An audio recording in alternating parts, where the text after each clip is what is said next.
channel. Kali ini sesuai dengan janji gua ngundang seseorang yang buat kalian bakal tahu tentang di dalam lingkungan kalian sendiri ya. Ini salah satu temen gua, temen bisnis gua, temen lari gua, temen gila-gilaan gua juga. So, Iwan Dawong. Apa kabar?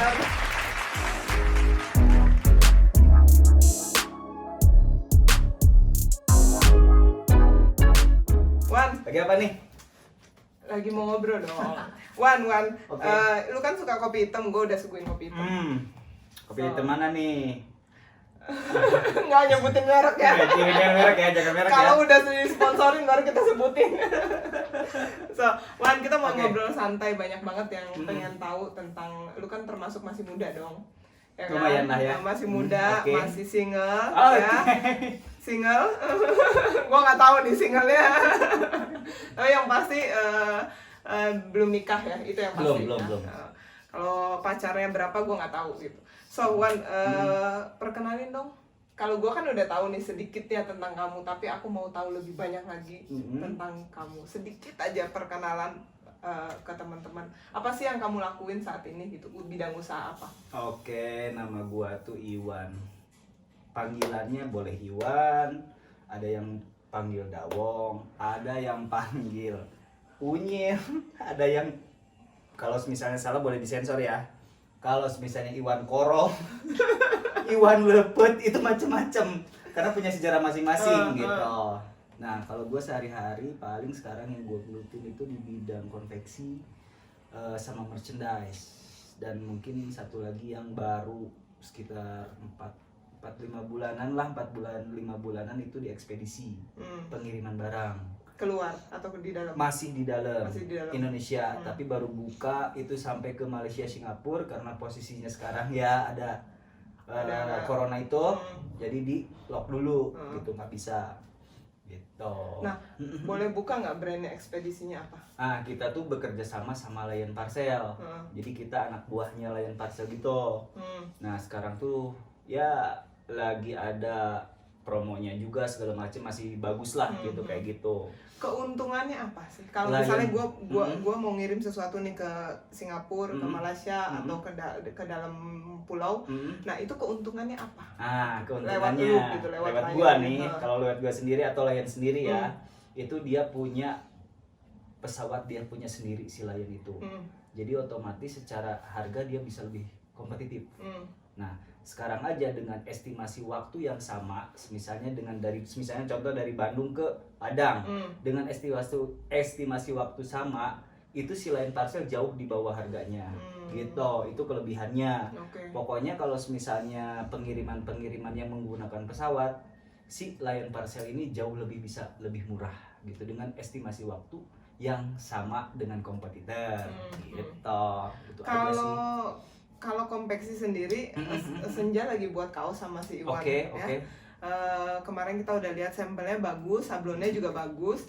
Cuman yang gua mau tahu, yang gua kemarin dengar nih, Iwan sendiri kan sering banget sharing sama gua. Katanya di usia 24 pernah bangkrut. Oh. Itu gimana ceritanya? Kenapa orang usia 24 tuh orang Oke. baru lulus kuliah, terus baru mau mulai usaha, lu udah bangkrut. Oke. Kenapa bisa? Oke. Nah, Gue berarti ceritain pelan-pelan ya. Berarti kan lu udah pernah merasakan hal yang besar dan bangkrut gitu. Gue ceritain pelan-pelan nih, pelan-pelan. Gua konveksi itu kalau boleh dijujut lebih jauh di umur segitu. Gua SMP tuh, gua masih ingat kelas 2 SMP. Jadi lucu-lucuan, bukan lucuan, namanya anak sekolah kan, kita bikin sweater kelas nih. Nah, tau sendiri anak jajan SMP kayak gimana kan. Sampai gitu, karena dari situ tuh gue nggak pingin untung, bukan karena untungnya pas waktu itu, karena teman-teman gue kelas gue tuh pingin kompak gitu.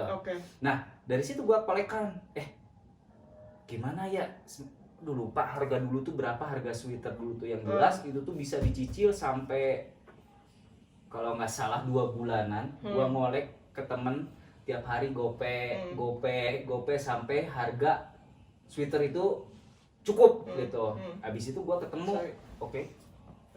Terus? Setelah itu gue ketemu temen lupa namanya. Ketemu teman, terus bikinin gua dong sweater kayak gini. Setelah selesai jadi tuh sweater gua bagiin tuh plak, ternyata gua ada untung dong. Pas waktu itu gua langsung beli kaset. Itu berarti masih kasih ke orang lain vendornya? Iya, masih ke orang lain karena lain. belum kepikiran. Yang penting gua nyari konveksi, bisa bikin teman-teman gua pakai sweater semuanya. Gua cuma ngordinir doang gitu, ngolekin tiap hari itu. Udah gitu gua bagiin, ada lebih ternyata gitu. Gua beliin kaset. Ya udah, beres dari situ. Nah, setelah itu ini ngomongin gua biografi gua dong kalau kayak gini. Minum kopi dulu biar kopi dulu. Harus dong. Oke. Kita mau menginspirasi, maksudnya kalau artis, kalau pengusaha, orang kan udah jelas gitu. Orang ngeliatnya lebih atas. Jadi aku mau menginspirasi anak-anak yang di sekitar kita lah, di lingkungan kita, di teman kita, di komunitas lari kita. Jadi berawal dari mana sih kita ada di posisi kita ada di posisi seperti ini, enggak maksudnya enggak. kita sama-sama usaha, sama-sama belajar, sama-sama belajar dari mana memulainya, itu yang aku mau inspirasi. Gua tuh kalau semisalnya bisa lari ke konveksi itu nggak ada cita-cita, nggak ada kepingin seperti ini dan seperti itu, mengalir aja. Tapi basicnya emang gue dari dulu nggak niat juga. Misalnya kayak gini, waktu SMU nih, SMU gue tuh sebelum yaudah dah SMU aja deh.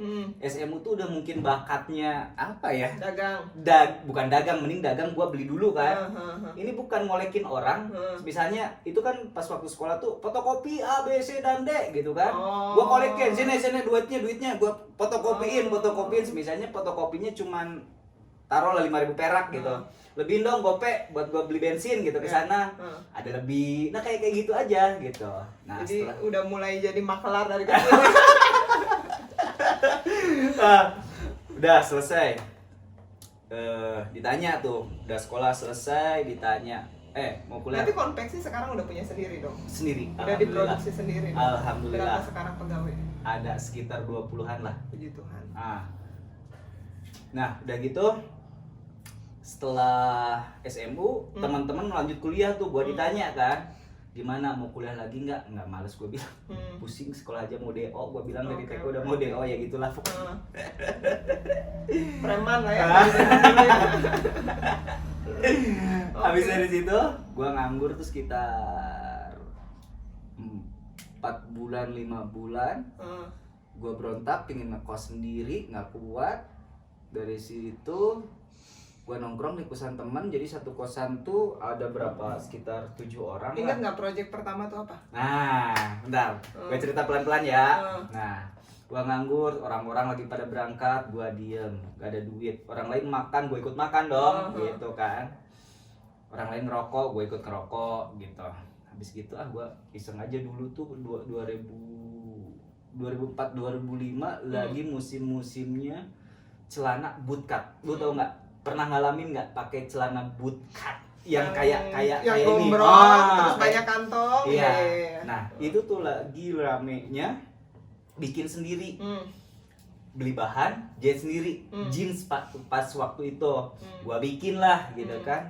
Nah teman-teman kosan ini, Wong, bagus celananya, dia bilang kayak gitu. Bikin di mana? Bikin di Tamim, gua bilang kayak gitu. Bikin di Tamim nih, harga bahannya segini, jahitnya segini. Mereka kan pada sibuk tuh teman-teman, ada yang kuliah, ada yang kerja. Lu bikinin deh, katanya. Nih, gua pingin bahannya seperti ini, ukurannya seperti ini. Yaudah, gua berangkat tuh ke Tamim. Hasilnya bagus. Gua kepikiran, kenapa nggak gua marketin ya? Maksudnya ke kantor-kantor, ke teman-teman segala macem. Nah, di situ gua kerjasama sama tukang bahan tuh. Boleh minta bahan dong, gua guntingin kotak-kotak ukuran 10 sentian lah. Gua dibikin folder tuh kayak gitu. Gua nawarin misalnya ke lu, Rek, gua bikin celana jeans. Lu mau bikin sama gua nggak? Jadi gitu. marketingnya door to door dong? Ya, setuju. Jadi nodongin ke teman-teman.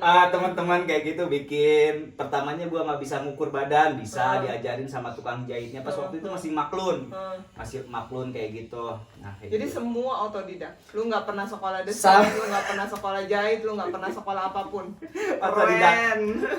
Otodidak kan nggak ada rencana gitu. Emang kebutuhan gua pas waktu itu makan mesti apa gitu, keahlian gue nggak punya. Iya. Ijazah sekolah gue ancur-ancuran gitu kan, apa orang mau kerjain gue kayak gimana gitu, ya udahlah gitu aja. Nah setelah itu, nah kalau itu kan dari personal ke personal, dari temen ke temen. Jadi nah pertama kali dapat orderan banyak tuh, maksudnya rada gede tuh sekarang nih ceritanya nungguin ya. Oke.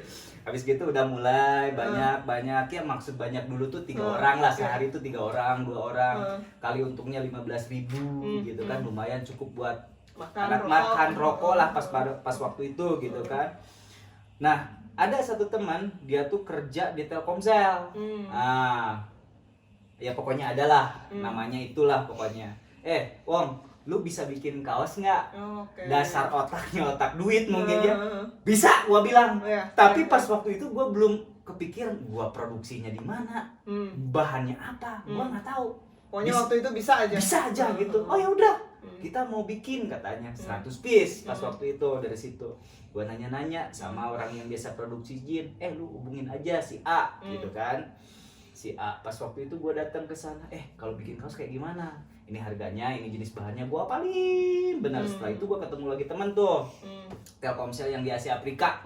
Nah, masuk lagi ke sana, mau, ya udah dari situ, lumayan untungnya, gitu kan, bisa tuh kaos. Gua datang tuh udah selesai tuh Telkomsel, alhamdulillah gitu kan, dapat beberapa, ya cukup lah buat anak bujang gitu. Ngeling lagi Toyota Auto 2000 Pasteur, lu bisa bikin jaket nggak? Gue bilang mikir, bisa aja dulu, gila semuanya nekat. Bisa, serius, gue bisa, oh yaudah, mau kayak gimana, gambarnya aja siniin, lu punya file-file ini nggak? Aduh, gue nggak ada, gue bilang kayak gitu mah, soalnya kalau bikin sampel pasti pada diambil semua. Alasannya pas waktu itu kayak gitu, bodo amat, yang penting gue jadi bisa yang alasan penting dagang ya kan, trik dagang lah ya. Jual kemauan sama jual busa nih. Udah gitu, ya udah, lu nyari dulu. Pas waktu 2004 tuh belum ada internet kayak sekarang. Kita ngambil gambar, googling segala macam belum. Iya, benar. Coba lu nyari modelnya, jaket yang beda dari. Pas 2004 juga lagi zamannya ini klub-klub motor. Banyak banget tuh klub motor yang jaket semua dari A sampai Z itu loh. Masuk tuh Auto 2000, gua pingin yang beda, sesuatu yang beda, tapi idenya dari mana gitu kan. Apa coba yang gua lakuin? Gua main ke Cikapundung, PLN yang ngasih Afrika. Situ kan jual majalah-majalah bekas tuh. Gua nongkrongin di situ, cari model-model, gua beli kayak gitu. Kayak gitu gua pilihin. Yang gua suka, gua gunting tuh, dibikin folder. Gila. Modal gambar dagang kayak gitu.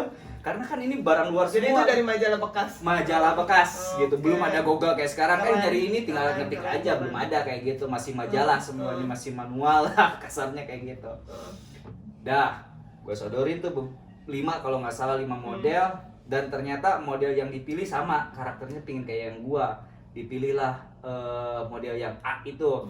Gue jalanin bikin 150 piece. Nah itu lumayan.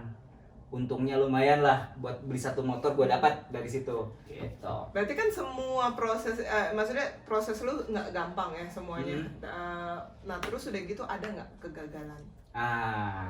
Setelah itu barulah mau nginjak, ngobrol lah sama orang tua. Gue gini. Ya udah, butuh berapa? Gue seneng nih karena mungkin orang tua ngetes dulu gitu. Ini jangan sampai dimodalin, tahu-taunya nggak bisa jalanin gitu kan. Biasanya mungkin karena gue juga baru bisnisnya, masih kecil juga pas waktu itu, belum kelihatan. Makanya gue kocar-kacir kesana kemari, gue pengen nunjukin dulu gue bisa gitu. Kayak gitu. Habis gitu ngobrol sama keluarga tuh. Ya udah, konveksi itu pertama gue yang kerja tuh 3 orang. 3 orang itu gua dapat ordernya dari mana? Dari teman gua. Teman gua ini buka clothingan di Parahyangan. Jadi dari modal orang tua, kamu udah mulai hire 3 orang ini. Terus sudah mulai market gitu ya, lebih luas lagi. Nah, kan kalau semisalnya yang namanya yang punya yang kerja tuh mau tidak mau tiap hari mesti ada kerjaan kan. Nah kalau misalnya event-event yang kerjaan kayak gua kayak pesanan kayak gitu kan nggak tiap hari. Dia kadang ada kadang enggak, otomatis gua mesti kerja sama retail sama toko-toko kan. Pas kebetulan itu lagi happeningnya zaman mulai mau rame clothing distro. Kebetulan ada teman tuh di Parahyangan satu, gua ngobrol kayak gitu. Ya udah, gue sampelin dulu, gue bilang gue mau buka konveksi kayak gitu. Udah, gue sampelin setara makin ngembang, makin tambah banyak yang kerjanya, tambah juga bidangnya pakai sablonan tuh, asalnya konveksi doang. Gue tambah buka sablonnya juga. Nah, setelah itu, di situ tuh mulai tuh, Ya kan orderan lu banyak dong, karyawan lu nama banyak banget, bukan hanya konveksi tapi udah mulai ke sablon. Banyak. Kenapa bisa jatuh? Nah, ntar dulu nih, masuk nih episode sekarang nih, episode babak belur. Udah gitu kan, tiap hari nganterin barang. Iya namanya anak-anak clothing yang masih muda kayak gitu dengan ya tau lah. Pergaulan kayak gitu, gua masuk ke situ. Yuk main malam, main siang, main pagi sampai malam lagi kayak gitu tiap hari. Karena udah punya duit ya. Oh iya. Udah bisa buka botol sendiri ya.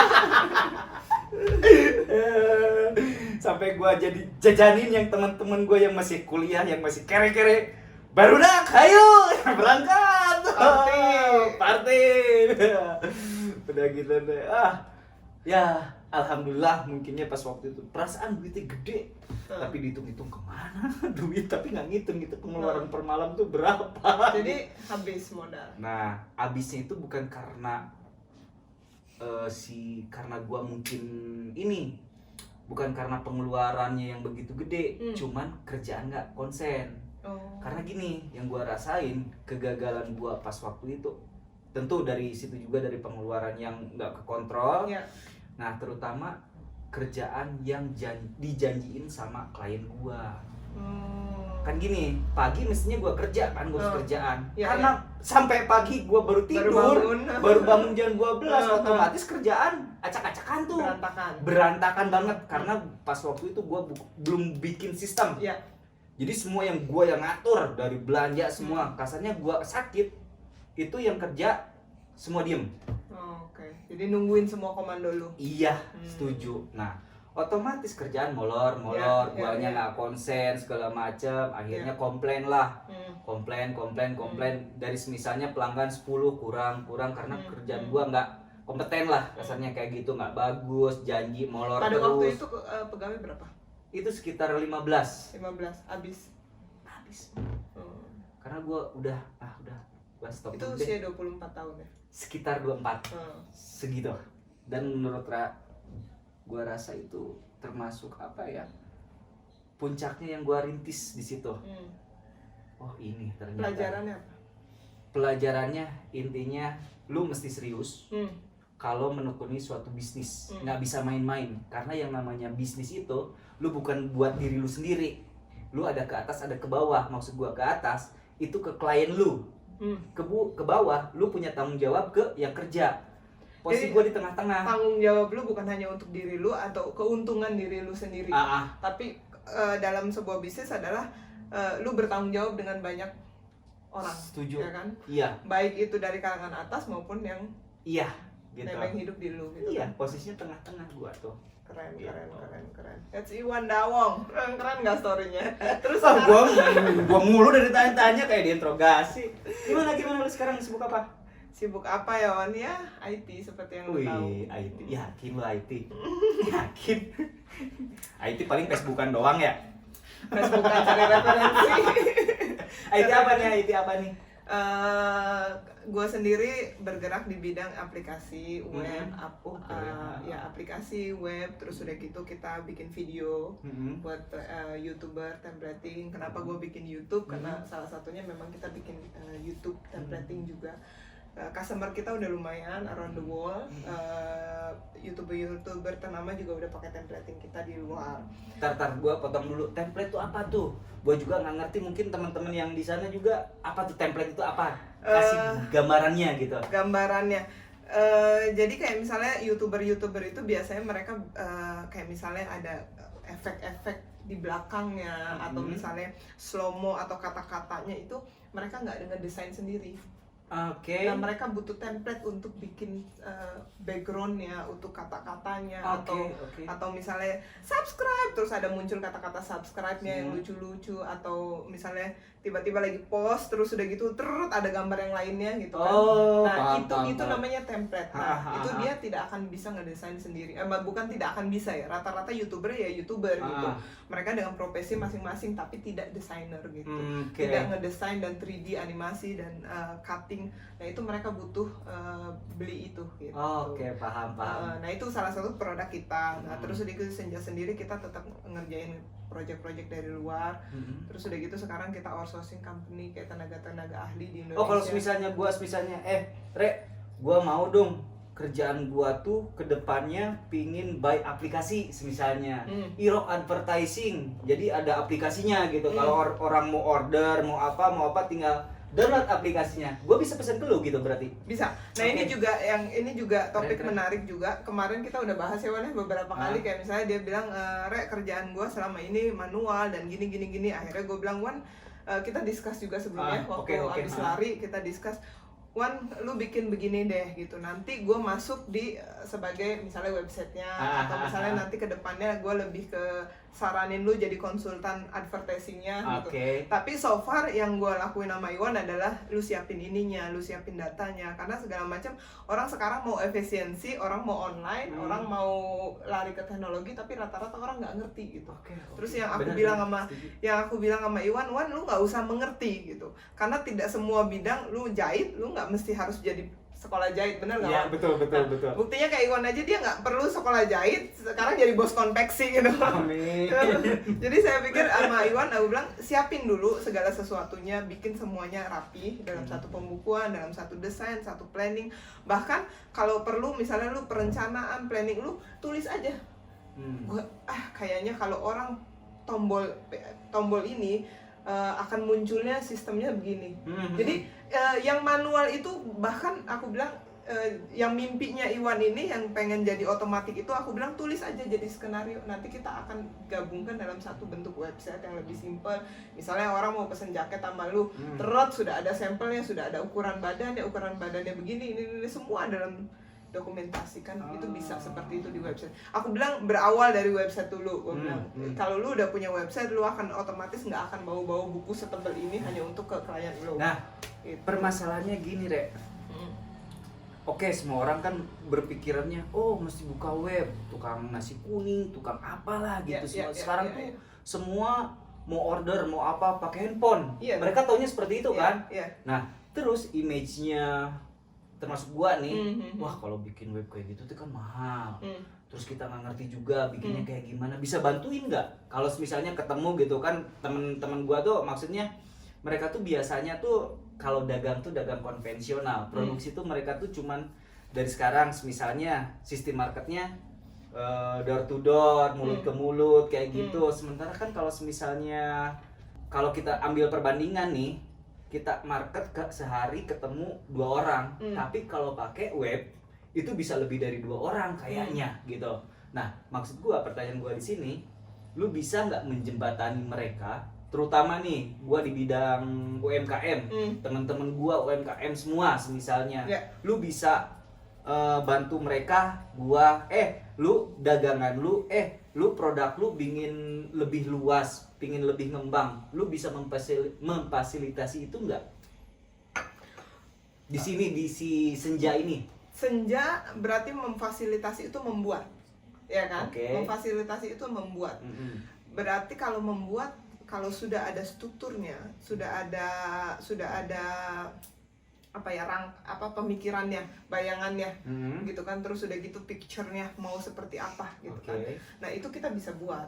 Tapi yang kalau misalnya jadi jembatan antara pedagang dan pedagang, itu bukan keahlian Senja. Tapi kalau Senja itu lebih spesifikasi kita pembuatnya.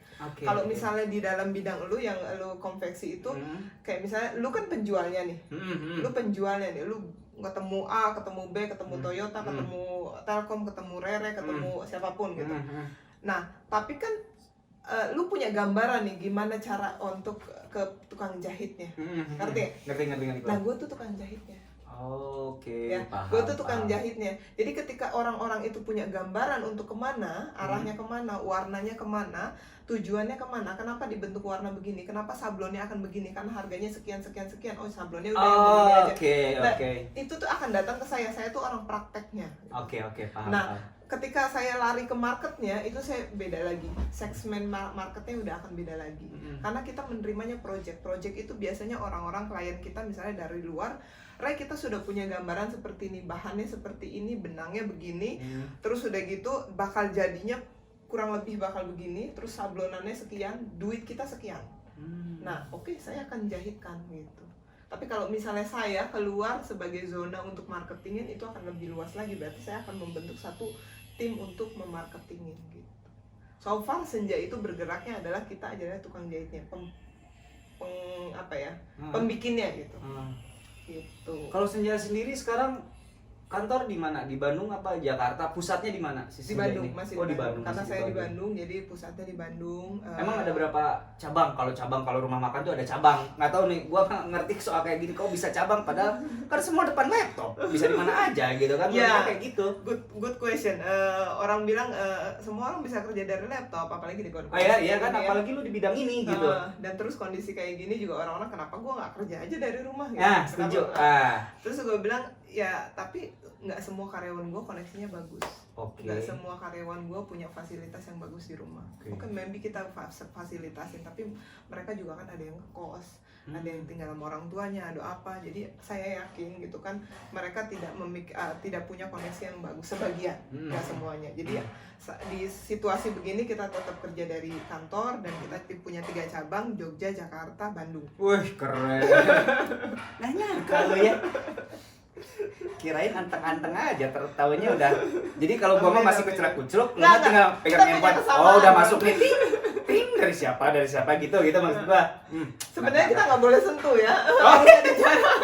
Tapi udah terbiasa. Meter. Gua sama Iwan ini udah terbiasa gaplok-gaplokan. So, sebenarnya gua sama Iwan punya kesamaan. Kita tuh punya kesamaan, Wan. Sama-sama apa coba? Sama-sama jatuh, bangun. Tapi bener, Rek. Kalau misalnya lu pingin bener-bener yang ini bukan teori ya, yang gua cerita di sini, yang gua alamin gitu. Pingin bisnis itu jangan sampai nggak ngalamin jatuh, wajib buat anak muda. Kenapa harus jatuh? Serius. Kenapa harus jatuh? Jatuh tuh nggak enak, gila. Beneran. Kenapa harus jatuh? Kasarnya kayak gini. Apa ya, gua bandinginnya sama apa? Oh, mungkin sama anak-anak muda di rumah nih. Kalau lu pacaran, tahu yang namanya cinta, bahagia, lu mesti nyobain dulu sakitnya diputusin. Nah, jadi ntar next lu kalau misalnya menjenjang ke pernikahan yang lebih sakral. Lu belum nikah, nggak usah. Enggak, maksudnya katanya. Gue bandinginnya kan ke teman-teman yang sama kayak gue gitu. Gue mau tahu satu lagi nih. Apa tuh? Ini yang lagi rame nih. Apa tuh? COVID-19, Corona. Ya kan, orang-orang pasti mau tahu dampak apa yang real ke lu sendiri, gitu kan? Yang gua rasain dampak langsung ke bisnis gua tuh, yang konveksi nih ya, yang konveksi itu ada sekarang aja. Kemarin tuh ada mau beberapa project yang mau jalan, tiba-tiba cancel karena kerjaan ini sama event acara. Karena dibubarin eventnya, jadi mereka tuh nggak pesen kaos sama gua, emang acaranya di-cut, nggak boleh gitu. Akhirnya duitnya dibalikin dong? Enggak, belum, baru mau gitu. Untungnya masih itu posisinya. Cuman kan balik lagi, gua udah mau set ini, kerjaan ini masuknya tanggal sekian, udah berharap sekian. Nah itulah. Ya tapi nggak apa-apa, gitu maksud gua. Kayak gitu, tapi kan masih ada kerjaan dari Rere banyak nih. Dari Senja Solusi. Nggak, maksud gue, lu karyawan 20 nih bakal ngefek nggak? Lu bakal ngeliburin karyawan nggak? Ngepek. Sampai sekarang belum. Karena gini, Re.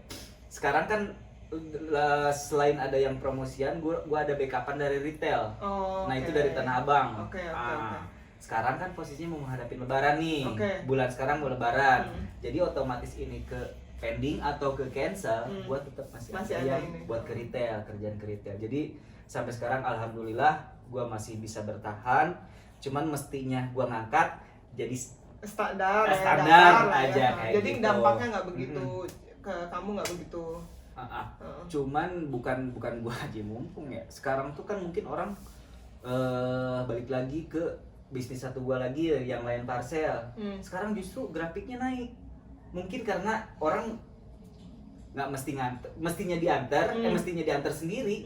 Dia pakai jasa kurir sekarang tuh. Sekarang kayak belanja aja. Mungkin dulu kita beli belanja grosir harian atau kebutuhan rumah tangga lah ya. Beli langsung di supermarket kayak gitu. Sekarang mereka sampai ke barang-barang sabun, makanan pokok kayak gitu. Jadi akhirnya pakai packaging yang bagus. Iya, pakai jasa kurir. Jadi gitu. Makanya kalau gue rasa ya alhamdulillah juga ya gitu. Balik lagi nih, kita mau tahu banyak banget yang nanya, pasti banyak ya yang nanya ke lu, ke gue gitu, gimana sampai di titik seperti ini. Walaupun sebenarnya kita nggak lagi high banget. At least kita sekarang nggak nyusahin orang tua. Enggak, ya setuju.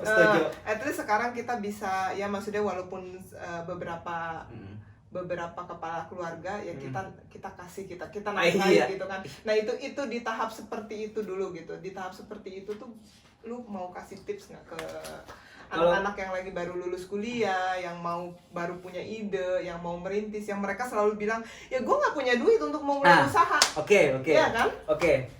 Kalau gua tuh awalnya emang ada loncatan itu karena ada support dari orang tua. Pertama aja itu sebelum 24 bangkrut itu. Tapi kan tetap jatuh lagi yang mau naik lainnya lagi tetap gua lagi sendiri. Nah, maksud gua gini, teman-teman, siapapun kan pasti semuanya pingin gua pingin bisnis dong. Semuanya pasti orang yang kerja PNS atau apa, mereka tuh mikirnya pingin bisnis. Yang gua tangkep tuh teman-teman semuanya pingin bisnis. Gua mesti dari mana selahnya. Ini pengalaman gue sendiri. Sekarang tuh apalagi sekarang kayaknya nggak begitu susah deh kalau misalnya mau memulai untuk bisnis. Yang penting lu jalan aja dulu, mau aja dulu, gerak aja dulu. Contoh kecil, lu mau dagang, mau apa, mau bisnis apa, misalnya taruh dagang. Sekarang kan udah dibuka. Mau dagang apa lu, tinggal lu mau. Nggak perlu buka toko. Nggak perlu. Zaman sekarang. Nggak perlu. Misalnya gini, lu tinggal nyari aja, lu pakai handphone lu sendiri, pasti semua teman-teman nih pada punya handphone nih, ya kan? Lu cari dulu, misalnya jangan yang aneh-aneh dulu, jangan yang misalnya batinya berapa, untungnya berapa, jangan.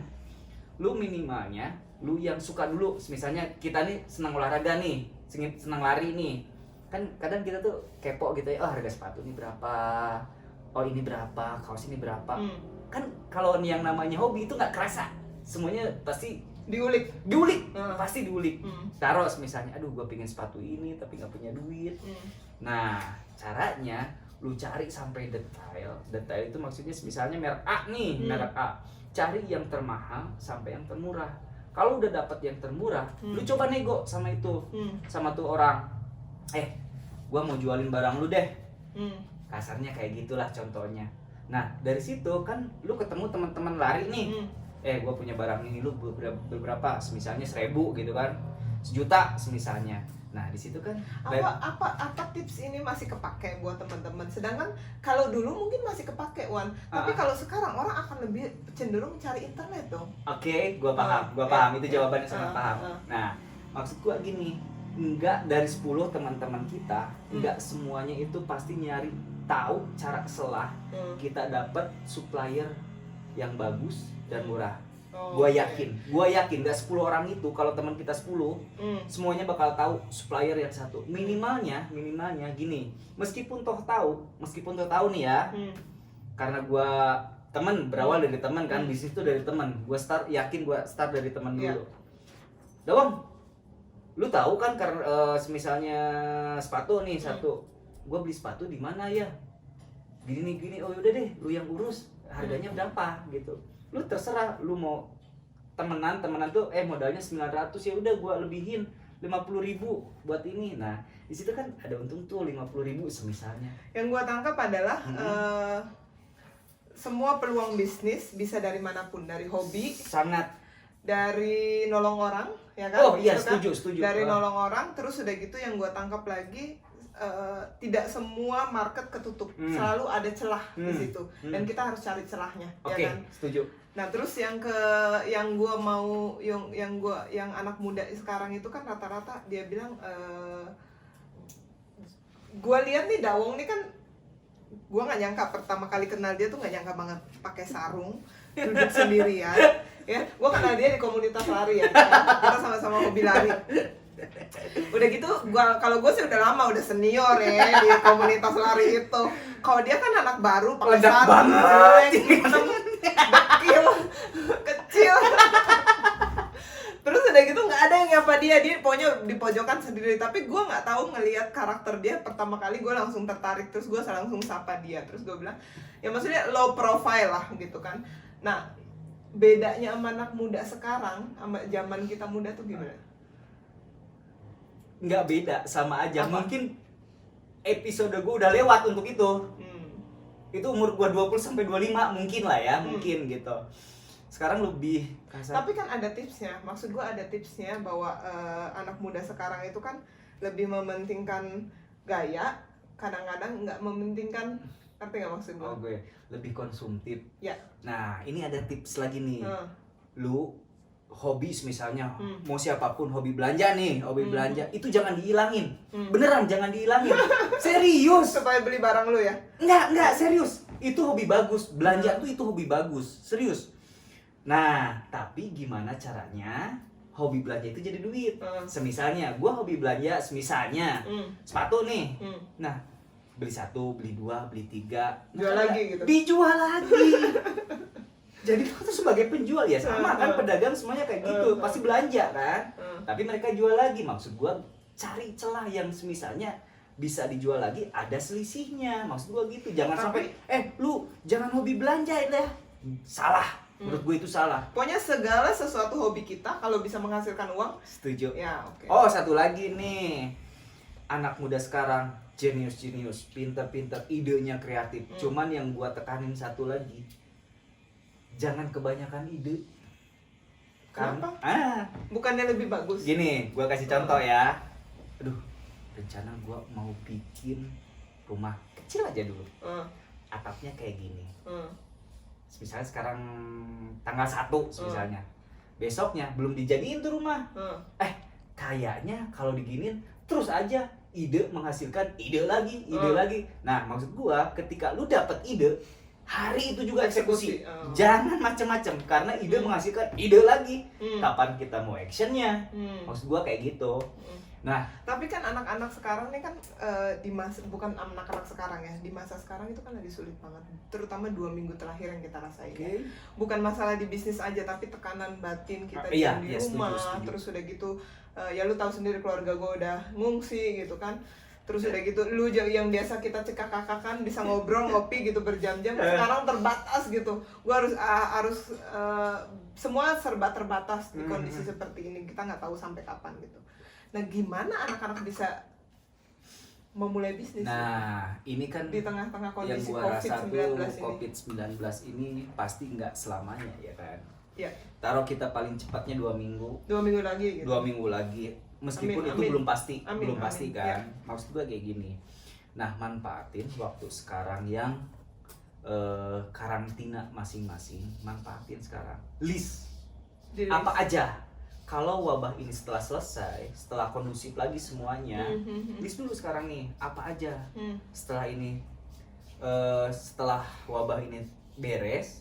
Nah, nanti setelah ini kata pemerintah, oke, semua bisa bergerak lagi, lu baru action yang selama, taruhlah 14 hari ini, lu list dulu. Nah, setelah itu, lu mulai action. Kalau gua rasa seperti itu gitu. Jadi seperti anjuran pemerintah, kita diem di rumah dulu, lari. Jangan sampai diem tiduran kayak gitu. Enggak. Maksudnya tetap kreatif. Tetap produktif dan kreatif gitu. List aja dulu minimalnya apa.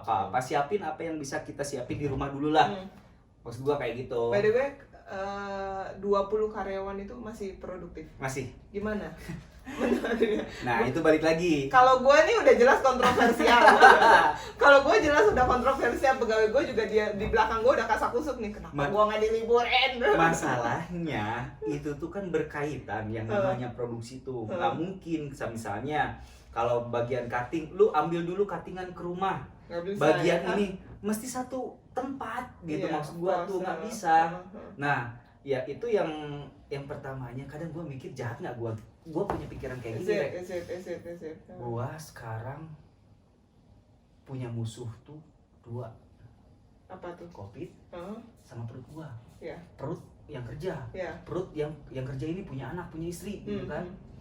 Gua mikirnya kayak gini, maksud gua tuh bukan apa ya, gua sekarang diam di rumah, anak-anak semua di rumah, oke, nggak kena wabah semisalnya. Tapi yang lebih gila, kalau mereka nggak makan itu bisa mati, mikir gua tuh kayak gitu. Nah sementara yang penting yang sekarang gua jalanin tuh standar operasional dipakai, SOP-nya dipakai. Misalnya yang dianjurin pemerintah, cuci tangan dulu sebelum kerja, jaga kesehatan, vitamin lebih banyak lagi. Setelah itu jangan ada lembur, pakai masker lah, nggak kecapean. Misalnya bisa lembur sampai jam 9, jam 10, udah jam 6 selesai semuanya, besok lagi gitu. Maksud gua tuh kayak gitu, pinginnya sih gua ikut anjuran pemerintah. Cuman gua berpikir lagi kayak gini, kalau gua kita ambil liburin, tengah-tengahnya balance ya. maksudnya kayak gitu. Gila gua ngelawan Covid ya, misalnya kayak gini. Kalau misalnya kelihatan si Covid ini ada fisiknya, gua hantam gitu. Ini kan dibayang-bayangin kayak juri gitu, kayak hantu. Aduh ada nggak ya gitu. Kan kayak gila kayak gitu. Ya udahlah. Ya saya pikir kesehatan mental juga harus tetap dijaga ya. Dengan Setuju. kita tetap produktif, kita tetap kerja dan didukung sama karyawan juga itu membuat kita lebih ya. Yang penting kita maksimalin ikhtiarnya aja lah, untuk masalah kena atau enggak, untung atau rugi itu malin urusan. Kita boleh pasrah tapi jangan menyerah. Ya. Itu poinnya. Oke. Thank you. Ini pertama kali gue wawancara sama Iwan loh. Gak banyak pakai bahasa Sunda. Oh ya. Biasanya Sunda banget. Biar kelihatan berwibawa sih. Masih jomblo. Jomblo. Guys, thank you banget. Mudah-mudahan bermanfaat. Sukses, sehat ya. Mudah-mudahan bermanfaat. Jangan lupa lagi abis ini gue bakal banyak lagi ngebahas tentang beberapa teman kita yang mungkin berbisnis berbeda. Kalau ini kan Iwan konversi. Nanti ada beberapa teman kita yang berbeda bisnis lagi. Jadi gue mau menginspirasi anak muda. Gue mau anak-anak muda sekarang nggak buntu dengan ide-ide mereka. Kadang-kadang mereka berpikir, gue nggak punya duit, nggak punya teman. Ini apa nama ininya? Nama channelnya nanti di-share dong. Oke. Nanti di-share, nanti IG lu muncul, nama company lu muncul, semuanya ada. Jadi kalau pesen kaos sama dia. Dan jangan lupa subscribe karena abis ini bener-bener ada ritmenya pebisnis yang menurut gua luar biasa. Memulai dari nol, memulai dari kayak Iwan ini cuman ngumpulin temen-temennya gitu kan. Nah, itu keren banget sih. Ada lagi temen gue banyak banget temen gue yang memulai bisnisnya sama kayak lu gitu kan. Bahkan di bidang yang berbeda-beda gitu. Dan ceritanya juga berbeda-beda. So, lu boleh komen, lu boleh like, dan lu boleh stay tune terus di YouTube channel gua karena gua mau orang-orang di sekitar gua lebih bermanfaat dan sharing knowledge buat kalian. Thank you.